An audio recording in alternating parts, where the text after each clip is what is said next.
कर्म की अपेक्षा न करता हुआ केवल स्नान, ध्यान और दान, इन तीन से ये त्रिकर्म है। माघे संत त्रयो गुणा, माघ कवि में तो 3 गुण थे, लेकिन माघ मास में भी 3 गुण देखे जाते हैं। जो त्रिविध गुण हैं, जिसको हम सत्व रजतम कहते हैं, ये तीनों इस माघ मास में भी प्राप्त होते हैं।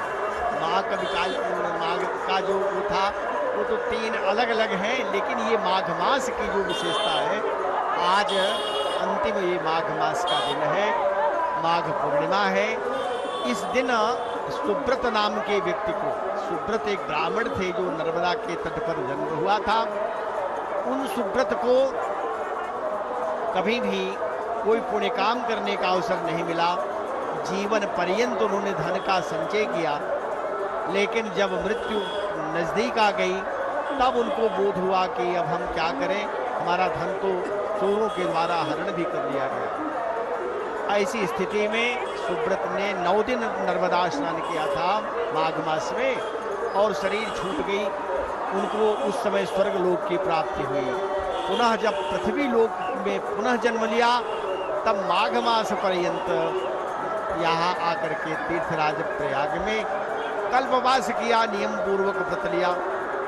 कल्पवास का अर्थ भी यही है कि कल्पे बसंती थी, कल्प पर्यंत जो निवास करते हैं। कल्प का अर्थ ब्रह्मा जी का एक दिन, ब्रह्मा जी का जो एक दिन है, तो कलिकाल का जो समय कहा गया 4,32,000 वर्ष, इसी का दुगुना द्वापर 8,64,000 वर्ष, इसका 3 गुना त्रेता युग और 4 गुना सतयुग होता है।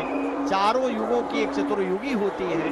जब 1000 बारें पूर्ण हो जाती हैं, तब वह 4 अरब 3200 करोड़ वर्ष हो जाते हैं। 4 अरब 3200 करोड़ वर्ष तक जो दान पुण्य स्नान का फल होता है मानव को, माने ब्रह्मा जी के एक दिन में जितना उसको स्नान दान का फल होता है, वह एक मास माघ मास पर्यंत नियम पूर्वक, व्रत पूर्वक, श्रद्धा भक्ति पूर्वक त्रिकाल स्नान करके दान करे, स्नान करे, यथाशक्ति हवन पूजन करे, भगवान के कीर्तन को करे, भगवान के नामों का गुणानुवाद करे, तो निश्चित ही उस ऐसे व्यक्ति को कल्पवास का पूर्ण फल प्राप्त होता है। ब्रह्मा जी के एक दिन में किए गए पुण्य के बराबर उसको पुण्य प्राप्त हो जाता है। यहाँ आप देख रहे हैं लोग स्नान कर चुके हैं, अब जल भर करके गंगा जल लेकर के अपने गंतव्य को जाएंगे। गंगा जल ऐसा है जो कभी विकृत नहीं होता, वर्षों पर्यंत इसको सुरक्षित रखते हैं, और ये कभी भी किसी प्रकार का इसमें विकृति नहीं आती। ये गंगा जी की विशेषता ही तो है। यह भी सब शोध के विषय हैं, क्यों इस जल में किसी प्रकार की विकृति नहीं आती। कोई अन्य जल थोड़े दिन भी अगर रखा जाए तो वह जल पीने लायक नहीं होता। गंगा जी हैं जो त्रिदेवों को स्पर्श करती हुई भगवान विष्णु के नख से निकल करके, ब्रह्मा जी के एक मंडल से, पुनः भगवान शिव की जटा से पृथ्वी लोक में आई हैं। तो ये तारेत पुण्यवंतम, जितने भी पुण्य आत्मा हैं इनको तार देते हैं। तीर्थ भी तारने के लिए ही हैं। तरति अनेन, जिसके द्वारा हम तर जाते हैं। तो गंगा जी भी तीर्थ स्वरूपा है, यमुना जी भी तीर्थ स्वरूपा है, और सरस्वती जी तो हैं ही।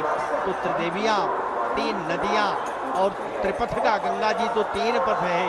एक तो स्वर्गलोक में से चलती हैं देवलोक से, दूसरा यहाँ पृथ्वी लोक में आती हैं, और भोगावती के रूप में पाताल चली जाती हैं, इसलिए त्रिपथगा है। ये भगवान विष्णु के चरण नख से निकलती हैं, और चलते हुए पृथ्वी लोक में भी जब समुद्र में मिलती हैं तो वहाँ से क्षीरसाई भगवान विष्णु के पास जाते हैं, और भगवान विष्णु में फिर विलीन कर जाते हैं। विष्णु से निकली गंगा जी विष्णु को ही पुनः प्राप्त होते हैं।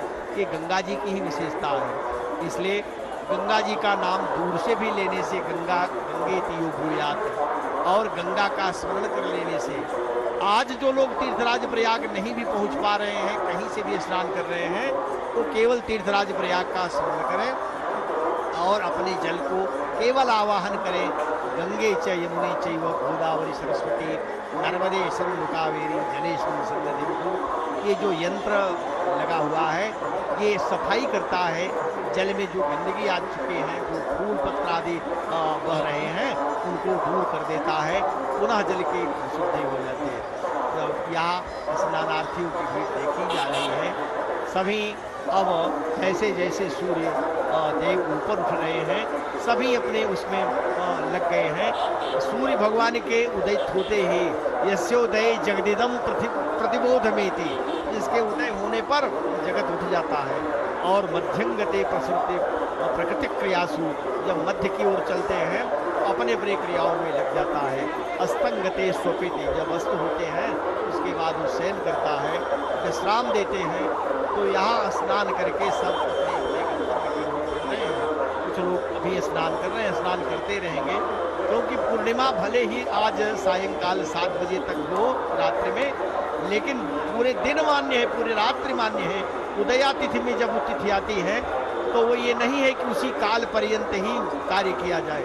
उसके जो कृत्य होते हैं वो संपूर्ण दिन संपूर्ण रात्रि अहरनिश होते हैं। ये लोग अभिवादन कर रहे हैं, संकेत दे रहे हैं कैमरे को देख करके कि हमारा स्नान पूर्ण हो गया है, सकुशल हम स्नान कर चुके हैं, अपने घर को जा रहे हैं। आपको भी धन्यवाद कर रहे हैं कि आप लोगों ने बहुत सहयोग किया, सरकार भी कर रही है।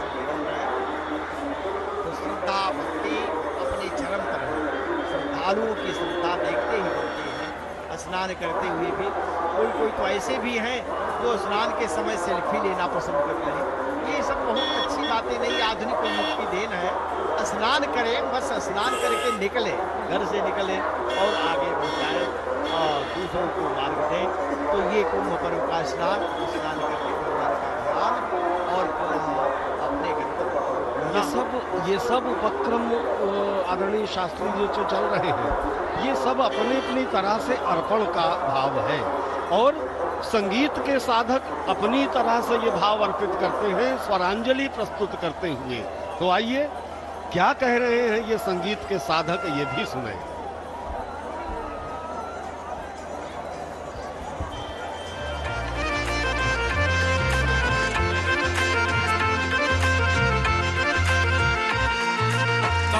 तट पर राज पे भक्तों का है रेला, काशी तट पर राज पे भक्तों का है रेला। दर्शन कर लो, आके नहा लो, महाकुंभ अलबेला, आया महाकुंभ का मेला।